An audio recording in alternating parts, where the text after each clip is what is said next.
आता आईचेच म्हणून दान म्हणून या वृद्धाश्रमाला देऊन टाकू. जो मॅनेजर आहे त्या मॅनेजरकडे पैसे घेऊन गेला, त्याच्यावरती पैसे टाकले आणि पैसे त्या टेबलवरती ठेवल्याच्या नंतर त्या पैशाच्या मधून एक चिठ्ठी खाली पडली. मोठी चिठ्ठी होती, चिठ्ठी खाली पडली. ती चिठ्ठी त्या मुलानं पाहिली आणि त्या मुलानं ती चिठ्ठी ज्या वेळेला वाचू लागला, ते मुलानं चिठ्ठी पाहिली. चिठ्ठी अशी होती, तुम्हाला वाचून दाखवते.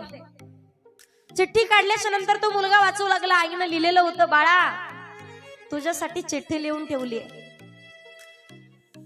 तुझ्याकडे राग म्हणून नाही, त्रास म्हणून नाही, तुझा तिरस्कार म्हणून नाही, पण एक मन कुठंतरी हलकं करावं म्हणून शब्द रूपात तुझ्याजवळ मन रिकामं करते.